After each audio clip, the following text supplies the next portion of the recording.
Nintendo has always had a love affair with low-end technology, wringing as much money as possible out of whatever they make with the cheapest parts available. More often than not, this was very successful. Just look at the Game & Watch or 2DS as examples of underpowered machines that were big moneymakers.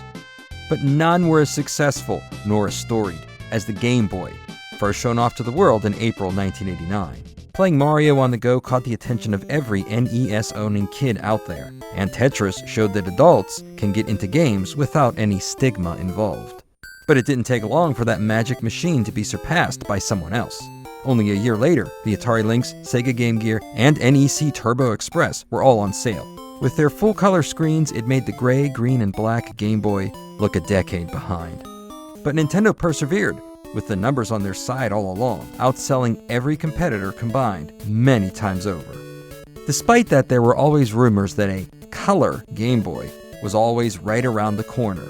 Certainly some of these were wishful thinking, or just trying to prod the big N along, dragging them, kicking and screaming, into the 90s.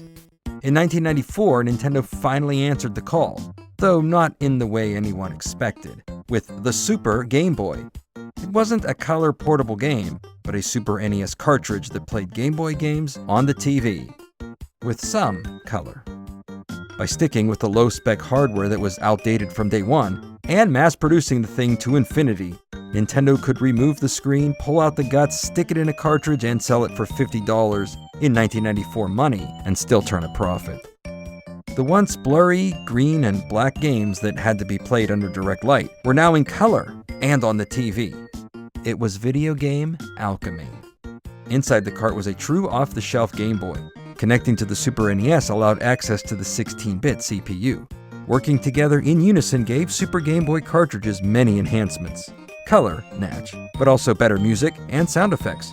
A 2-player option with Super NES controllers and borders that fill up the whole screen.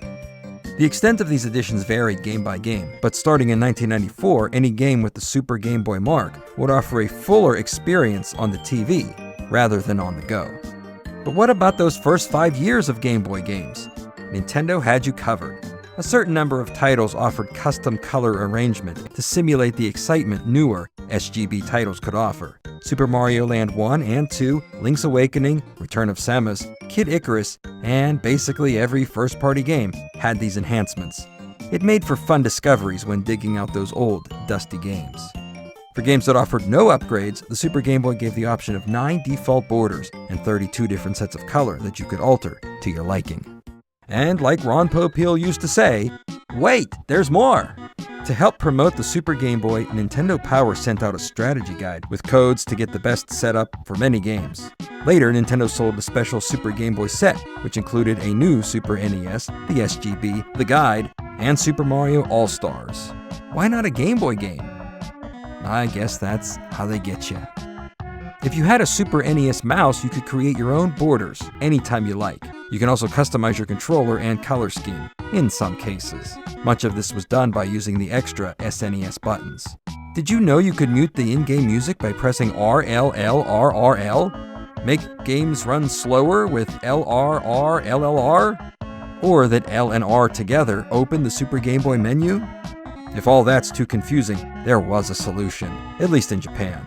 The Hori SGB Commander Pad, designed to feel just like holding a Game Boy in your hands, with the option of all those shortcuts right at your fingertips. It fixed one problem Nintendo just couldn't engineer its way out of. There was another problem that led to a revision in 1998 that was, like usual, only in Japan. The Super Game Boy 2 allowed link cable connectability, so you could play 2-player Tetris with one person on a huge TV and the other nervously trying to not shake the link cable so the Super Famicom doesn't freeze up. I'm sure this setup had its own tournaments somewhere. In 1998, when the real Color Game Boy finally came to pass, Super Game Boy games were still coming down the line, though it does get a little confusing because some enhanced games were not marked. Regional differences also abound, far too many to mention, but if the game lost or added something on its way over from Japan, things might be different. It makes every game a treasure hunt. Black Game Boy Color cartridges, which are compatible with the '89 Game Boy, all play on the Super Game Boy. Though again, some have extra niceties and others don't. But overall, it's not bad that in the 21st century, you could still buy a few new Game Boy games and play it loud on your out-of-date Super NES. The concept of the Super Game Boy stuck with Nintendo. The N64 Transfer Pack and GameCube Game Boy Player carried on the tradition. And while this is no longer needed in the era of the Switch, at least now, when you bring your games home and dock them to your TV, you know where this idea had its most recent common ancestor.